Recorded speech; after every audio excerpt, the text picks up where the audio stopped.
විරාමයෙන් අනතුරුව නැවතත් ආදරණීය ජීවිතයත් එක්ක බොහොම ආදරෙන් එකතු වෙලා ඉන්නේ කියලා මතක් කරන්න ඕනේ. ජීවිතය කියලා කියන්නේ බොහොම පරිස්සම් කරගන්න ඕන දෙයකට. මෙහෙම පරිස්සම් කරගන්න ඕන ජීවිතය අපි ආරක්ෂා වෙන්න ඕන විදිහ, අපිට ආරක්ෂාව සපයන එක, ඒත් එක්කම ඒ ආරක්ෂාව තවදුරටත් නඩත්තු වෙන එක. මෙන්න මේ වගේ දේවල් සම්බන්ධයෙන් බොහෝමයක් අපි හිතන්නට ඕනේ. ඒ වගේම අපිව ආරක්ෂා කරගන්න, අපිට ආරක්ෂාව දෙන්න වගේම ඒ ආරක්ෂාව සලසන මුළු රටටම බොහොම සන්නද්ධ වෙච්ච පිරිසක් ඉන්නවා කියලා ඔබ දන්නවා. දියබෙන්, ගොඩබිමෙන්, ඒ වගේම ගුවනින් වෙන්න පුළුවන්කම තියෙනවා. මේ හැම තැනින්ම රට වටින් අපිව ආරක්ෂා කරනකොට සමාජයේ ළඟට ගිහිල්ලා, මිනිස්සු ළඟට ගිහිල්ලා ඒ සේවාව ලබා දෙන තවත් පිරිසක් ඉන්නවා. ඒ තමයි ශ්‍රී ලංකා පොලිසිය කියලා කියන්නේ. වසර 156ක් ඔබත් එක්ක බොහොම සුහදශීලී ගමනක් එන්න, ඒ වගේම ඔබට අවශ්‍ය කරන වටපිටාවක් නිර්මාණය කරගන්න, මේ ආරක්ෂාව, ජීවත් වීමේ අයිතිය, ඔය සියලුම හිමිකම් ආරක්ෂා කරන්න ශ්‍රී ලංකා පොලිසිය ඔබත් එක්ක හිටිය කියන කාරණේ මතක් කරන්නට ඕනේ. ඕනම අවශ්‍යතාවයකදී අපි යන්නේ පොලිසියට යන්න පුළුවන් නම් කියලා අපි සාමාන්‍ය කටවහරටත් කියන කතාවක් නේද? ඒ නිසාවෙන් ශ්‍රී ලංකා පොලිසිය වසර 156ක් ඔබත් එක්ක හිටපු ගමන පිළිබඳව අද අපි කතා කරන්න සූදානම් මේ අඩහෝරාවෙන්. ඒ නිසාවෙන් මේ පිළිබඳව කතා කරන්නට අපි ආරාධනා කළා අපිත් එක්ක සම්බන්ධ වෙන්නට කියලා. පොලිස් මාධ්‍ය ප්‍රකාශක ජ්‍යෙෂ්ඨ පොලිස් අධිකාරී නිහාල් තල්දුව මහතාට අයිබෝන් සුබදසනක්. අයිබෝන් ජෙන් සුබදසනක්. හොඳයි. අපි ආරාධනා කළා ඒ වගේම අපත් සමග සම්බන්ධ වෙන්නට කියලා තොරතුරු තාක්ෂණ සහ මැතිවරණ අධ්‍යක්ෂ ජ්‍යෙෂ්ඨ පොලිස් අධිකාරී අශෝක ධර්මසේන මහතා අයිබෝන් සුබදසනක්. මේ දෙදෙනාත් සමග තමයි අද අපේ කතා බහ තියෙන්නේ ශ්‍රී ලංකා පොලිසිය සම්බන්ධයෙන් වගේම ඉදිරි වැඩ කටයුතු කොහොමද, මහජනතාවත් එක්ක කොයිතරම් දුරට ශ්‍රී ලංකා පොලිසිය මේ වෙනකොට කටයුතු කරගෙන යනවද, ඒ සුහදතාවය කොයිතරම් තියෙනවද, ඒ ආරක්ෂාව ලබා දීමේ වගකීම කොයිතරම් දුරට ශ්‍රී ලංකා පොලිසිය අතර අරගෙන තියෙනවද කියන කාරණේ ගැන අද අපි කතා කරන්න සූදානම් වෙනවා කියලා මතක් කරන්නට ඕනේ. මම ඔබතුමන් පැත්තට හැරෙන්නට හේතුව මුලින්ම දැන් වසර 156ක් පුංචි කාලයක් නෙවෙයි. මේක බොහොම ඈත අතීතයකට දිව යනවා වගේම වර්තමානය ගැන කතා කළත් ඒ තරම් ලිහිසි පාසු කාරණාවක් නෙවෙයි. ඒ නිසා අපි එතනින්ම කතාව ආරම්භ කරමු. වසර 156ක් කියන්නේ දීර්ඝ කාලයක්. ඔය ජානි ප්‍රථමයෙන්ම ඉස්තුතිවන්ත වෙන්න සියත නාලිකාවට වසර 156ක් සම්පූර්ණ කරන ශ්‍රී ලංකා පොලිසිය වෙනුවෙන්, මේ පොලිස් සතිය වෙනුවෙන් මෙවැනි ආදරණීය ජීවිතය කියන මේ වැඩසටහනේ කොටසක් අපිට වෙන් කරලා දීම ගැන මහජනතාවට යම්කිසි දෙයක්, අපිට මහජනතාවට යම්කිසි පණිවිඩයක් දෙන්නට. ඊට කලින් මම පොඩක් ඉතිහාසයට ගියොත් මුලින්ම 1829 රොබර්ට් පීල් කියන බ්‍රිතාන්‍ය ජාතික ඒ මහත්මයා ලන්ඩන් පොලිස් ෆෝස් කියලා, metropolitan police, London metropolitan police force කියලා මුලින්ම කියන්නේ ක්‍රමානුකූල පොලිස් බලකායක් ස්ථාපිත කරනවා. එතන තමයි වර්තමාන පොලිසිය අතරම පියා විදිහට ඔහු සැලකන්නේ. එම සන්ධිස්ථානය තමයි මේ වර්තමාන පොලිස් ක්‍රමේ තුල නිර්මාණය කියලා සාමාන්‍යයෙන් සමාජ පිළිගැනීම තිබෙන්නේ. නමුත් ඉන් එහාට ගියොත් ලෝකයේ ඔබ දන්නවා රජවරු පාලනය කරන කාල සීමාවන් තුලත් රාජපුරුෂයෝ හිටිය අපි අහලා තියෙනවා. චාරපුරුෂයෝ හිටිය අපි අහලා තියෙනවා. ඒ වගේම පොලිස් රාජකාරිය විවිධ නම් වලින්, මේ පොලිස් කියන නම නැතුව විවිධ නම් වලින් ඉටු කරපු පිරිස හිටියා. ආරක්ෂාව සැලසීම සහ මේ වැරදිකරුවන් සමාජය තුළ ගැවසෙන වැරදිකරුවන් සම්බන්ධයෙන් කටයුතු කිරීමේ කොටසක් හිටියා. දැන් ශ්‍රී ලංකාව ගත්තොත් පණ්ඩුකාභය රජතුමාගෙන් කිසෝසාංශ උපදින්නත් වර්ෂ 300කට පමණ පෙර පොලිස් රාජකාරී ඉටු කරායයි ඉතිහාසඥයෝ කියනවා මේ නගර ගුත්තික කියන තනතුරින්. මේ වගේ විශාල ඉතිහාසයක් පුරා යනවා.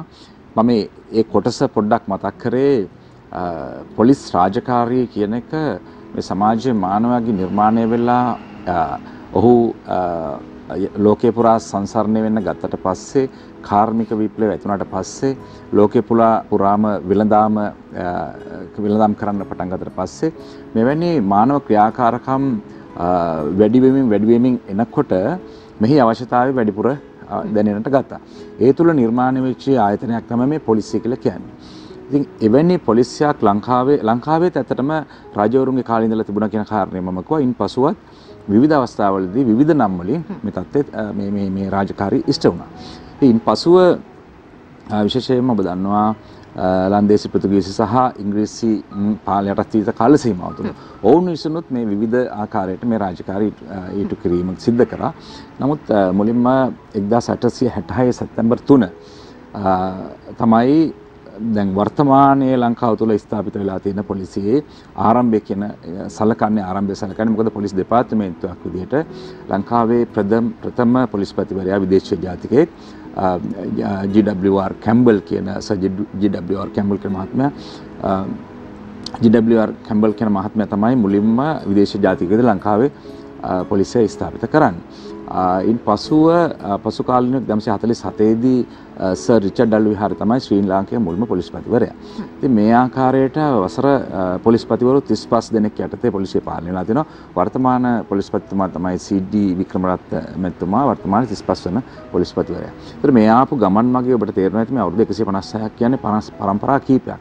ඉතින් මේ කාල සීමාව තුළ මුලින්ම පොලිස් නිලධාරියෙක් අපි මිය ගියා කියලා සලකනවා. මීට පෙරත් මං හිතන්නේ මිය ගිහිල්ලා තියෙනවා. නමුත් මේ සාමාන්‍ය පොලිස් රාජකාරිය ආරම්භ කිරීම සමගම මියගිය පුද්ගලයෙක් හැටියට සලකන්නේ 1864 මාර්තු මාසේ 21 වෙනිදා මම මේ ඉතිහාස පොඩ්ඩක් කිව්වට කමක් නැහැ ජයනි මං හිතන විදිහට. ඔව් දැනගන්නට අවශ්‍යයි සහ ඒ අතීතයක් තියෙනවා නම් අතීතය ගැන අපි කතා කරන්න මතක් කරන්නට අවශ්‍යයි. ඒකයි මම මතක් කරේ. මුලින්ම ඒ 1864 මාර්තු මාසේ 21 වෙනිදා ඔබ දන්නවා උතුවන් කන්දේ සරදිල් කියන ඒ පුද්ගලයා යම්කිසි ආකාරයක ඒ විදේශීය ජාතිකයන්ට ඔහු අපරාධකාරයෙක් විදිහට තමයි ඔහු හඳුන්වලා කටයුතු කරේ. ඔහු අත්අඩංගුවට ගැනීමට ඒකෑගල්ල දිසාපතිවරයා උපදෙස් දෙනවා පොලිසියට. ඒ අවස්ථාවේදී පොලිස් නිලධාරීන් ඔහු මාවනැල්ල ප්‍රදේශයේ සැඟවිලා ඉන්නවා කියන කාරණය තොරතුරු දැනගෙන ඒ නිවස වැටලුවාම ඒ අවස්ථාවේදී මහත් කියන සැරෙන්වරයා තමයි ඔහු ඒ නිවස වටලලා ඉදිරියට යනකොට මේ සකකරු ඉදිරියට එනවා ආයුධයක් අරගෙන මහත් කියන සැරෙන්වරයා වෙඩි තියනවා. ඊට පස්සේ මේ අවස්ථාවේ ඔහුත් එක්ක හිටපු සබාන් කියන පොලිස් කොස්තාපල්වරයා එම නිවස ඇතුළට උඩතට්ටුවට ගමන් කරන්න යනකොට උඩතට්ටුවේ හිටපු මේ උතුවන් කන්දේ මේ සරදියල්ගේ සරදියල්ගේ සහචරයෙක් වෙච්ච මම්මරේ මරික්කාල් කියන පුද්ගලයා වෙඩි තබනවා සබාන් කියන පොලිස් කොස්තාපල්වරයා. මේ තමයි පළවෙනි මියගිය පොලිස් කොස්තාපල්වරයා හැටියට සැලකන්නේ. මේ වන විට මේ අවුරුදු 156 තුල විශාල නිලධාරීන් පිරිසක් මේ සමාජයේ සුරක්ෂිතභාවය උදෙසා ජීවිත කැප කරලා තියෙනවා. එතකොට පසුගිය වසර 30කට ආසන්නව තිබිච්ච ත්‍රස්තවාදී ක්‍රියාකාරකම් නිසා විශාල ජීවිත සංඛ්‍යාවක් කැප කරලා තියෙනවා. යුද හමුදාවට ඇරුණාම වැඩිම පිරිසක් මිය ගියේ 3000කට වැඩි පිරිසක් මිය ගිහලා තියෙන ශ්‍රී ලංකා පොලිසිය. ඊට අමතරව ඒ කාල සීමාව තුළ විවිධ අනුතුරු වලට භාජනය වෙච්ච කියන්නේ ත්‍රස්තවාදී ක්‍රියාකාරකම් නිසා අනුතුරු වලට භාජනය වෙච්ච යම් ශරීර මේ තුවාල සිදු වෙච්ච පිරිස ඉන්නවා රණවිරෝ විදිහට දැනටත්. ඉතින් ඒ නිසා මෙවැනි කැපකිරීමක් රාජකාරී කිරීමේදී විශාල කැපකිරීමක් කරලා අවුරුදු 156ක් ඇවිල්ලා තමයි මේ පසුගිය සැප්තැම්බර් 3 වෙනිදා අපි 156 වන දිනය සැමරුවේ. ඔව්. ඒතරම් ලෙහෙසි පහසු කාරණාවක් නෙවෙයි. රාජකාරී දේවකාරිය කරගෙන බොහොම හොඳින් ඔබව ආරක්ෂා කරන එක මහ ජනතාවට ඍජුවම සම්බන්ධ වෙන පිරිස තමයි ශ්‍රී ලංකා පොලිසිය කියලා කියන්නේ. ඒ නිසා ඔබට අවශ්‍ය කරන තොරතුරු ටික දෙන්න, ඔබට අවශ්‍ය කරන ආරක්ෂාව දෙන්න, ඒ සියලු දේවල් ශ්‍රී ලංකා පොලිසිය සතු වගකීමක් කියන කාරණේ මතක් කරන්නට ඕනේ. ඒ වගකීම ඉෂ්ට කරගෙන ආපු ගමන් මග ඇතුලේ වසර 156ක කාල වකවානුව ඇතුලේ කතා කරන්න බොහෝ දේවල් තියෙනවා. දැන් මම මෙතුමන් පැත්තට හැරෙනකොට දැන් අපි කියනවා මේ ලෝකයේ ගෝලීකරණය වෙලා තියෙනවා කියනවා. ඒ වගේම හැමදේම තාක්ෂණය මත පදනම් වෙලා තියෙනවා කියලා කියනවා. අපි කාටවත් තාක්ෂණයෙන් වසන් වෙලා කවදාවත් එළියකින් පැත්තකින් ඉන්න පුළුවන් කමක් නෑ මේ වෙනකොට. අපි කැමති දැනගන්න ශ්‍රී ලංකා පොලිසියට තාක්ෂණය කොහොමද එකතු වෙලා තියෙන්නේ මේ වෙද්දී? ඇත්තම ජයනි තාක්ෂණය දැන් හැම එකක්ම ඔන්ලයින් බවට පත් වෙලා තියෙන්නේ. ඒත් එක්කම ශ්‍රී ලංකා පොලිසිය තාක්ෂණය අතින් ගත්තාම තොරතුරු තාක්ෂණ කොට්ටාසය කියලා වෙනම කොට්ටාසයක් පොලිස් දෙපාර්තමේන්තුවේ තියෙනවා. ඒකේ අධ්‍යක්ෂකවරයා වශයෙන් මම කටයුතු කරනවා. ඒත් එක්කම ජ්‍යෙෂ්ඨ නියෝජ්‍ය පොලිස්පතිවරයෙක් නියෝජ්‍ය පොලිස්පතිතුමියක් යටතේ තමයි මේක පාලනය වෙන්නේ. ඒ නිලධාරීන් 250කට වැඩි ප්‍රමාණයක් අපේ යුනිට් එකේ ඉන්නවා. ඒ අංශයේ ඉන්නවා. එතකොට ශ්‍රී ලංකාවේ දැනට පොලිස් ස්ථාන 605ක් ප්‍රමාණයක් තියෙනවා.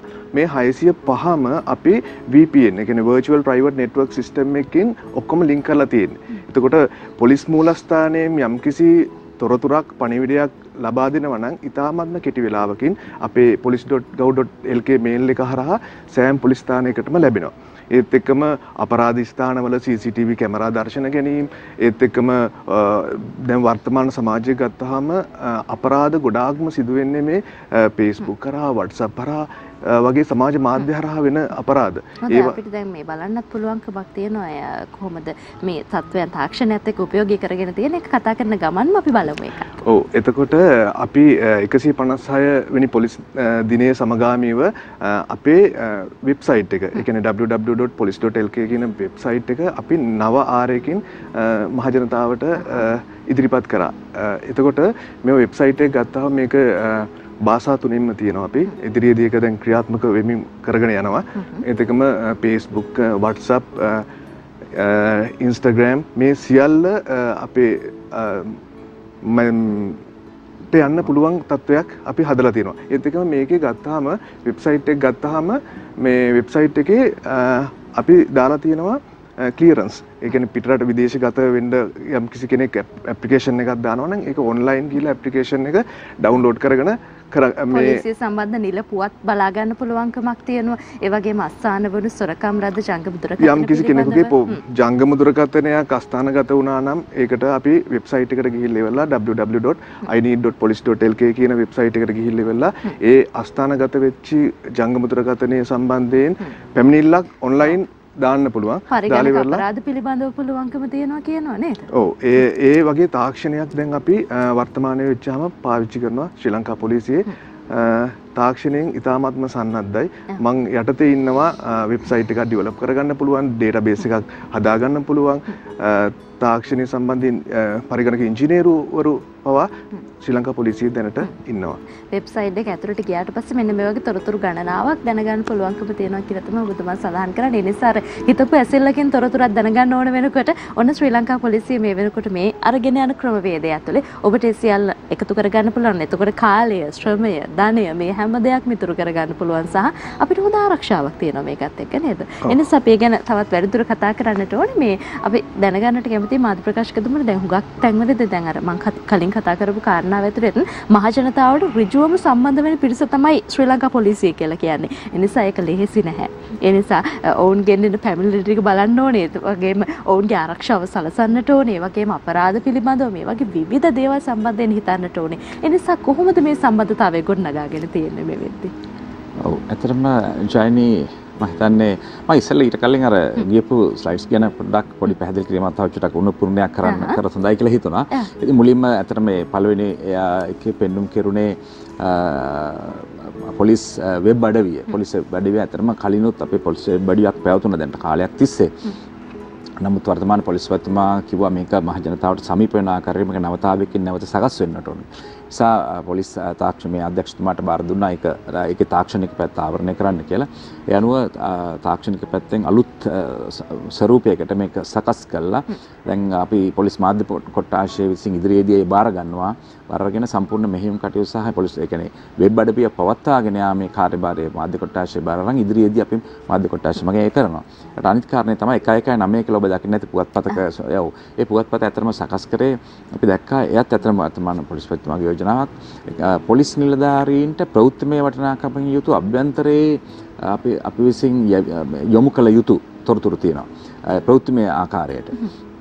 මොකද අපි පණිවිඩ නියෝග උපදෙස් තමයි පොලිස් මුලස්ථානයේ යන්නේ. නමුත් ඊට අමතරව ප්‍රවෘත්තිමය ආකාරයට දැනගත යුතු තොරතුරු තියෙනවා. ඒ සකස් කළා අභ්‍යන්තරයේ පොලිස් නිලධාරීන් අතර අභ්‍යන්තරයේ හුවමාරු කරන ඊපුවත්පතක් තමයි ඒ 119 යටතේ අපි සකස් කළා. පොලිස් මාධ්‍ය කොට්ටාශයෙන් තමයි ඉදිරියේදී අපි දැන් එදත් අපි ආරම්භ කරා. දැන් ඉදිරියට සෑම මාසයකටම එකක් හෝ සති දෙකකට එකක් ආරම්භ කළා. එයත් ක්‍රමානුකූලව ක්‍රියාත්මක කරන්න බලාපොරොත්තු වෙනවා.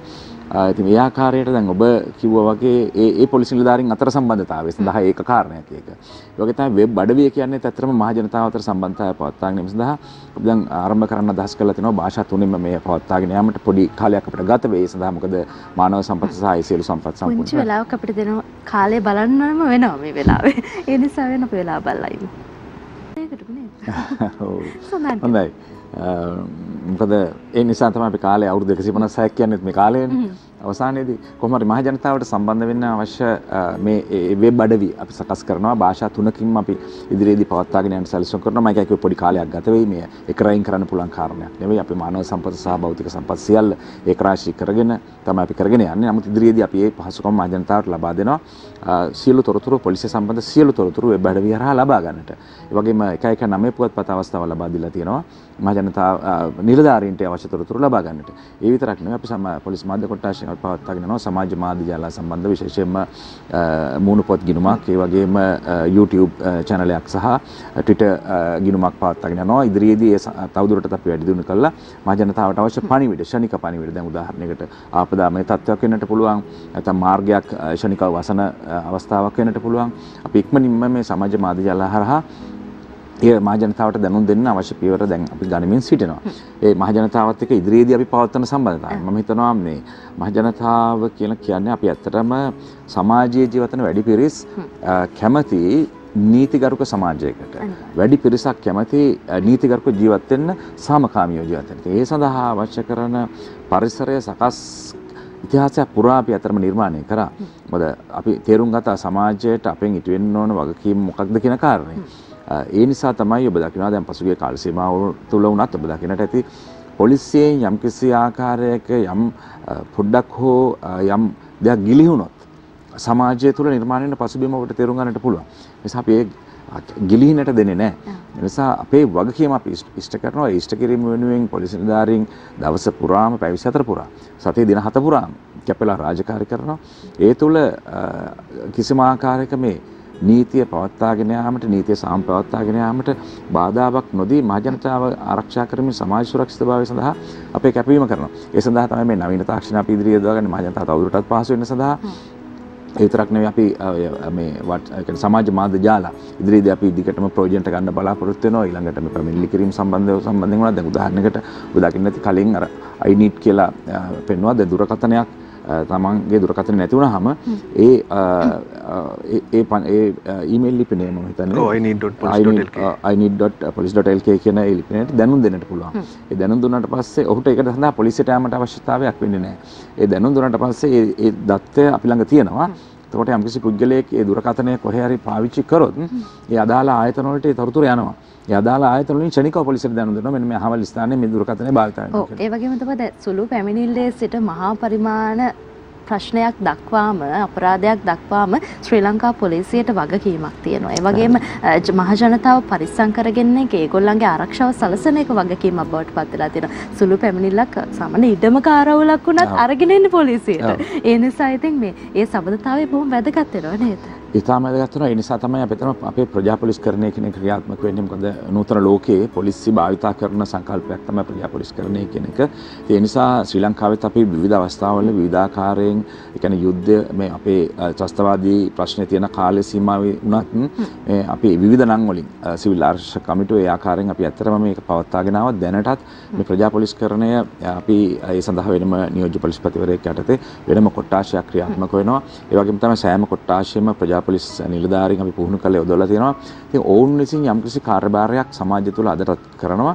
ඉදිරියේදී මේ තත්ත්වය වර්ධනය කර ගැනීමේ කටයුතු වල තමයි නිරත වෙන්නේ. නමුත් ඔබට පේනවා ඇති අපි දැන් සමාජයට මහ ජනතාව හිතන ඇති අපිට මේ කියන විදිහට මෙන්න කරනවාද කියලා. නමුත් අපි ක්‍රමානුකූලව අපිට කරන්න සිද්ධ වෙන්නේ දැන් උදාහරණයක් ගත්තොත් පොලිසිය 605ක් තියෙනවා. දැන් යම්කිසි ආකාරයකට එක පොලිසියකට අපිට පරිගණකයක් දෙන්න අවශ්‍යයි කියලා හිතනොත් මොන හරි කාරණයකට දැන් මෙතුමා කියන මේ නවීන තාක්ෂණ භාවිතයට අපි හිතමු පරිගණකයක් නැතුව බෑනේ අපිට. එක පරිගණකයක් දුන්නොත් අපිට එක අවස්ථාවකට අපිට දෙන්න සිද්ධ වෙනවා පරිගණක 605ක්. ලේසි නෑ. රුපියල් ලක්ෂයක් නිකන් උදාහරණයකට තිබ්බද අනිවාර්යෙන් ලක්ෂයට වැඩි ලක්ෂයක් තිබ්බොත් ඒ ලක්ෂ 605ක් අවශ්‍යයි. ඒතර ඒ වගේම තමයි නඩත්තුව ඊළඟට ඒ සහායන දත්ත සම්බන්ධතාවයන් ඒවා ගෙවීම මේ සියල්ල එකතු වෙන විශාල මුදලක් අපිට පොලිසිය යම් කාර්යයක් කරනකොට ඒ ක්‍රියාදාමවල තියෙනවා. ඒ නිසා අපි ඒ සියල්ල අවබෝධ කරගැනීමෙන් තමයි මේ සියල්ල කල්පනාකරණය කරන්නේ. ඔව් ඒ නිසා සමහර තැන්වලදී සිදුවන අඩුපාඩු වෙන්න පුළුවන්. එහෙම නැත්නම් සමහර තැන්වලදී වෙන අතපසුබිම් වෙන්න පුළුවන්කම තියෙන සමස්ත සමාජය පරිස්සම් කරනකොට ඒක ලේසි නෑ. ඒ නිසා ඒ සියල්ලම මහජනතාවත් තේරුම් ගන්නට ඕනේ. ඒ කාර්යභාරය කොයිතරම් දුරට බැරෑරුම් දෙයක්ද කියන කාරණේ. දැන් ඔබතුමන් පැත්තට හැරෙනකොට මේ අපි දකිනවා දැන් තාක්ෂණයත් එක්ක තවත් ඉස්සරහට කරගෙන යන්න තියෙන වැඩ කටයුතු රාශියක් සම්බන්ධව ඔබතුමන් කතා කළා. ඒ නිසා අපි සඳහන් කරමුකෝ මේ තවත් මොන වගේ වැඩ කටයුතු ආරම්භ කරන්න සූදානමක් තියෙන. ඒ වගේම තාක්ෂණය උපයෝගී කරගෙන මේ අපරාධ වැළැක්වීම සම්බන්ධයෙන් මොන වගේ දේවල්ද යොදා ගන්න පුළුවන්කම තියෙන කියලා කෙටියෙන් අපි සඳහන් කරමු. තාක්ෂණය භාවිතා කරගෙන අපරාධ විසඳීම ගත්තාම අපි අපරාධ පරීක්ෂණ දෙපාර්තමේන්තුවේ වෙනම ඒකකයක් දැම්මා පරිගණක අපරාධ විමර්ශන කොට්ටාසය කියලා. මේ පරිගණක අපරාධ විමර්ශන කොට්ටාසයෙන් පුළුවන් යම්කිසි පැමිණිල්ලක් ඔන්ලයින් දාන්න පුළුවන්. පරිගණක අපරාධයක් වෙන්න පුළුවන්, තමන්ගේ මේල් එකක් හැක් කරා වෙන්න පුළුවන්, ඊට පස්සේ Facebook කරා වෙන අපරාධයක් වෙන්න පුළුවන්. දැන් වර්තමාන සමාජයේ ගත්තාම මේ WhatsApp කරා වෙන අපරාධ ඉතාමත්ම වැඩි. ඊට පස්සේ කොවිඩ් සමයත් එක්ක ඔක්කොම ඔන්ලයින් තාක්ෂණයට පත් වුණා. ඊට පස්සේ ළමයින්ගේ අතර ෆෝන්ස් ගියා. ඒකට ළමයින් අසභ්‍ය වෙබ්සයිට් වලට යනවා. ඒ වගේ දේවල් සම්බන්ධයෙන් පැමිණිල්ලක් කරන්න වෙනම ඒකකයක් පත් කරලා ඇති කරලා තියෙනවා අපරාධ පරීක්ෂණ දෙපාර්තමේන්තුවේ. ඒත් එක්කම අපි ඉදිරියේදී දැනටත් ක්‍රියාත්මක වෙනවා GCR එක, ඊට පස්සේ MOR, ඒවා ඔක්කොම ඔන්ලයින් තාක්ෂණය ඔස්සේ තමයි දත්ත පොලිස් මූලස්ථානයට ගෙනෙන්නේ. ඒත් එක්කම ඉදිරියේදී අපි ස්පොට් ෆයින්, ඒ කියන්නේ ශනික ස්ථානීය දඩපත් ගෙවීම ක්‍රමය දැනට ක්‍රියාත්මක කරගෙන යනවා.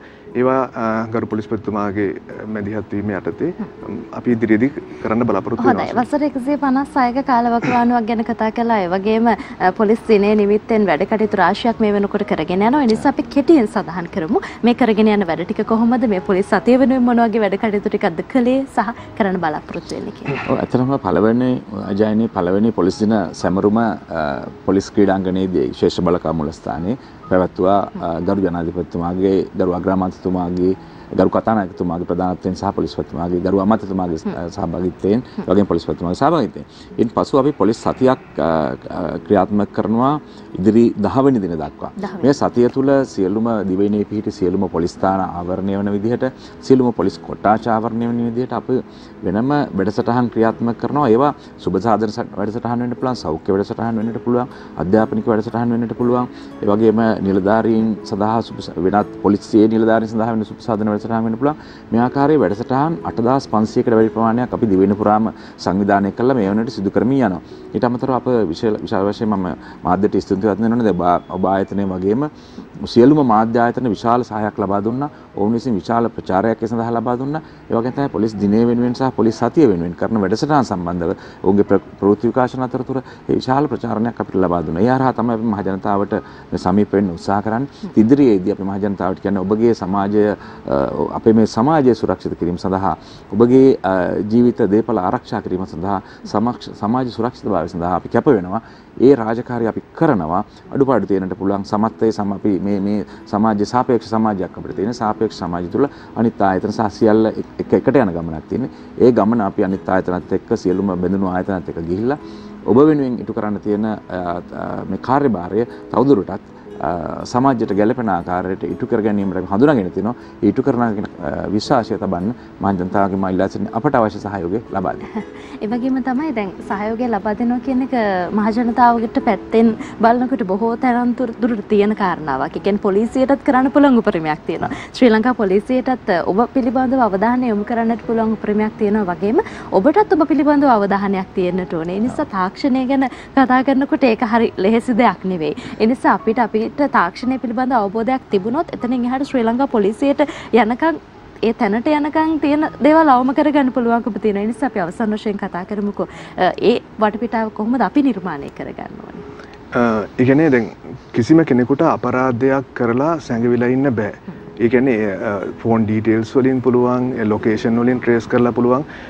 ඒ හින්දා අපි හැම වෙලෙම කියන්නේ දෙමව්පියන්ට උනත් කියන්නේ දරුවෙකුට ජංගම දුරකථනයක් ලබා දුන්නොත් එහෙම ඔන්ලයින් හරහා යම්කිසි වැඩසටහනකට ඒ ළමයා සම්බන්ධ වුණොත්, දරුවා සම්බන්ධ වුණොත් ඒවා පසු විපරම් කරන්න මොන සයිට් එකකටද ගිහිලා තියෙන එකේ කෝල් හිස්ටරිය බලන්න. එතකොට YouTube එකක් ගියොත් එහෙම ඒක બ્લોක් කරන්න පුළුවන් අසභ්‍ය දේවල්. ඒවා කියලා දෙන්න. ඒ වගේ හැම වෙලාවෙම දරුවන් කරන දේවල් සම්බන්ධයෙන් දෙමව්පියන් ඉතාමත්ම ළඟින් ඉඳලා බලන්න ඕනේ මේ ඔන්ලයින් තාක්ෂණය. ඒ කියන්නේ හැම නවීන තාක්ෂණයේ දියුණුවත් එක්කම පසු කාලෙන අපි දැක්ක කාරණාවක් තමයි මේ ඔන්ලයින් තාක්ෂණය දරුවන්ට දුන්නා පාසල් අධ්‍යාපනය සඳහා පන්ති කාමරයෙන් එහාට ගියා. ඒ නිසා එතකොට දරුවන්ට මේ පිළිබඳව අවධානය යොමු කරන්න තිබුණු කාලේ වැඩි වුණා නේද? වැඩිවීමක් තියෙනවද මේ වගේ අපරාධවල? ඔව් අපරාධවල වැඩිවීමක් තියෙනවා. විශේෂයෙන්ම ජයනි දන්නවර අවුරුදු 15ක ගෑනු ළමයා සම්පූර්ණ දූෂණය වුණේ මේ අසභ්‍ය වෙබ්සයිට් හරහා තමයි මෙව වුණේ. ඒ හින්දා ඒ වගේ දේවල් වලට පෙළඹීමේ අවකාශය වැඩි. ඒ හින්දා හැම වෙලේම බලන්න ඕන අන්තර්ජාලයට දරුවෙක් ලොග් වෙනවා නම් ඇතුල් වෙනවා නම් ඒ සම්බන්ධයෙන් පසුවිපරමක් කරන්න ඕන. මොනවද කරන්න ඕනේ නොකළ යුතු දේවල් සම්බන්ධයෙන් ඉතාමත්ම අවධානයෙන් දෙමව්පියන් සිටින්න ඕනේ මේ වර්තමාන සමාජය ගත්තාම. ඒ නිසා ඒ සියල්ල පිළිබඳව අවධානය යොමු කරන්නට ඕනේ. ප්‍රශ්නයක් වුණාම කරදරයක් වුණාම ශ්‍රී ලංකා පොලිසිය මතක් වෙනවා වගේම තමයි ඔබත් ඊට කලින් කොයිතරම් දේවල් පිළිබඳව හිතන්නට ඕනේද? ඒ වගේම ඔබ පිළිබඳව අවධානයක් දීලා තියෙනවද? ඔබේ පවුල පිළිබඳව අවධානයක් දීලා තියෙනවද? සමාජයට ඔබ අවධානයක් දීලා තියෙනවද? මේ වගේ දේවල් සම්බන්ධයෙන් වැඩිපුරම හිතන්නට කියන කාරණේ මතක් කරන්නට ඕනේ. ඒ විතරක් නෙවෙයි අපි දකිනවා මේ ශ්‍රී ලංකා පොලිසිය නිර්මාණශීලී වටපිටාවකුත් හරි නිර්මාණය කරගෙන තියෙන තැනක් තියෙනවා. ඒ නිසා සෞන්දර්යාත්මක වටිනාකමක් මිනිස්සුන්ට දෙන්න, ඒ අයට උසස් රසවින්දනයක් දෙන්නත් ඔබ ආයතනයේ ඔබ පොලිසිය බොහොම හොඳ තැනක ඉන්නවා. අපි ඒකට මතක් කරමු. ඔව් ඇත්තටම මේ සාමාන්‍යයෙන් මට මේ කාරණය තරුණයන්ට සමාජයේ තරුණයන්ට ඉදිරිපත් කරන්න පුළුවන් නම් ඇත්තටම මේ ඉතාමත්ම වැදගත්. ඒකට හේතුව පොලිසිය කියන්නේ තරුණයෙකුට හොඳ තැනක්. මොකද ඔහුට විවිධ ශේෂ්ත්‍රවල පොලිසියට සම්බන්ධ වුණත් විවිධ ශේෂ්ත්‍රවල රාජකාරී කිරීමේ හැකියාව තියෙනවා. ඔහු කැමති නම් අපරාධ විමර්ශනයේ ඒ සඳහා යොමු වෙන්න පුළුවන්. ඒ වගේම දැන් මේ මෙතුමා සඳහන් කරා වගේ සමාජ මාධ්‍ය ජාල සම්බන්ධව පරිගණක අපරාධ සම්බන්ධ විමර්ශනය කරන්න නම් ඒ පැත්තට යොමු වෙන්නට පුළුවන්. ඒ වගේම තමයි ප්‍රභූ ආරක්ෂාව සම්බන්ධයෙන් කටයුතු කිරීමේ හැකියාව තියෙනවා. ශේෂ්ත්‍රයන් තෝරාගෙන ශේෂ්ත්‍රයන් රාශියක් තියෙනවා. අපරාධ විමර්ශනය විතරක් නෙවෙයි. ඉතින් විවිධ ශේෂ්ත්‍රයන් රාශියක් පොලිසිය තුන. ඒ විතරක් නෙවෙයි. දැන් ඔබ කිව්වා වගේ දැන් අපේ තියෙන වෙනම පොලිස් සංස්කෘතික කොට්ටාශයක්. ඒ සංස්කෘතික කොට්ටාශ වල නැටුම් ගැයීම් සියල්ල තියෙනවා. ඉතින් ඔහුට ඒ හැකියාවන් තියෙනම් ඒ ප්‍රගුණ කරගෙන ඒ කොට්ටාශය තුල කටයුතු කිරීමේ හැකියාව තියෙනවා. අද වෙනකොට මහාචාර්ය කරුණාරත්න බණ්ඩාර මහත්තයා තමයි අධ්‍යක්ෂවරයා. ඔහු ජාතික තලයේ සියලුම උත්සව නියෝජනය කරමින් පොලිසිය සහාය දක්වන කොට්ටාශයක් බවට පත් වෙලා තියෙනවා. ඒ විතරක් නෙවෙයි අශාරෝග කොට්ටාශය තියෙනවා. ඒ වගේම තමයි නිලසුනක කොට්ටාශය තියෙනවා. ඒ කියන්නේ පොලිසියේ ඒ සතුන් සාමාන්‍ය කවුරුන් අපරාධ සඳහා විවිධ කටයුතු සඳහා භාවිතා කිරීම.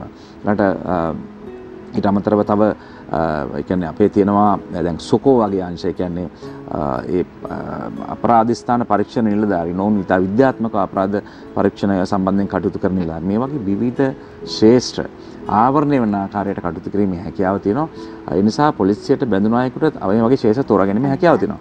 ඉතින් අර මහජනතාවත් එක්ක ඔබ කිව්වා වගේ අර විවිධ සෞන්දර්යාත්මක බැඳීම් ඇති කරගන්න මූලිකව අපිට තියෙන්නේ තූරවාද කණ්ඩායම, සංස්කෘතික කණ්ඩායම, එවැනි කණ්ඩායම්. ඉතින් මෙවැනි කණ්ඩායම් දිවෙන පුරාම අපි සමහර පොලිස් කොට්ටාශවල තියෙන අවස්ථාවලුත් තියෙනවා. ඒ වගේම පොලිස් මුලස්ථානයේ අපේ මුලස්ථානයේ සම්බන්ධ වීලා තියෙනවා ඒ වගේ කොට්ටාශ. ඉතින් මේ වයින් ඇත්තටම මහජනතාවගේ අවශ්‍යතාවයන් සඳහා අපි බොහෝ වෙලාවට ජාතික තලයේ අවස්ථාවන් නියෝජනය කරමින් මහජනතාවට අවශ්‍ය සේවය අපි සපුරනවා. වසර 156ක කාල වකවානුව ඇතුළේ තවත් එතනින් ඉදිරියට යන්නත් ශ්‍රී ලංකා පොලිසියට බොහොම හොඳ අවස්ථාවක් ලැබෙන්නට වගේම ඔබත් එක්ක මහජනතාවත් එක්ක හොඳ සබඳතාවයක් ගොඩනගා ගන්නටත් හැකි වෙන්න කියලා අපි ප්‍රාර්ථනා කරනවා. අපේ ප්‍රාර්ථනය සියලු දෙනාගේම ප්‍රාර්ථනයක් ඒකයි. ඒ නිසා ශ්‍රී ලංකා පොලිසියේ කාර්යභාරය ගැන කතා කරනකොට බොහෝ දේවල් තියෙනවා. අද අපි පොලිස් දිනය වෙනුවෙන් ඒ වගේම මේ පොලිස් සතිය වෙනුවෙන් තමයි මේ සියල්ල අරගෙන ආවේ කියලා ඔබට මතක් කරන්නට ඕනේ. මේ පිළිබඳව කතා කරන්න අප සමග සම්බන්ධ වුණේ පොලිස් මාධ්‍ය ප්‍රකාශක ජ්‍යෙෂ්ඨ පොලිස් අධිකාරී නිහාල් තල්දුව මහත්මයා. බොහොම ස්තුතියි පැමිණීමට. අයබෝවන්. බොහොම ස්තුතියි ජයනි. හොඳයි. ඒ වගේම තොරතුරු තාක්ෂණ සහ මැතිවරණ අධ්‍යක්ෂ ජ්‍යෙෂ්ඨ පොලිස් අධිකාරී අශෝක ධර්මසේන මහත්මයා. බොහොම ස්තුතියි. නැවත දවසක මුණ ගැහෙමු. අයබෝවන්. අයබෝවන්. ඉතින් සූදානම් වෙන්න කෙටි විරාමයක් ලබා ගන්න. විරාමයෙන් අනතුරු අපි සූදානම් දිගු කෙස් කලමකට බොහොම පෝෂදායී කෙස් කලමකට ඔබට හැමදාම පාර කියන SRI hair miracle සම්බන්ධයෙන් කතා කරනට. ඒ නිසා මේ පණිවිඩය අරගෙන ඉන්න බලාපොරොත්තුවත් එක්ක කෙටි විරාමයක් ලබා ගන්න සූදානම් වෙන්න. බොහොම ආදරෙන් අපිත් එක්ක එකතුලා ඉන්න මේ ආදරණීය ජීවිතය.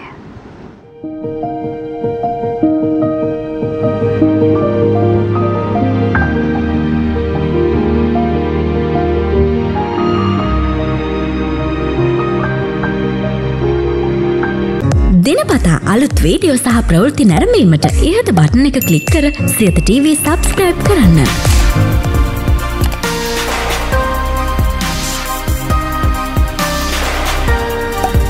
අලුත් වීඩියෝ ගැන මුලින්ම දැනගන්න මෙම සීනුව ක්ලික් කරන්න.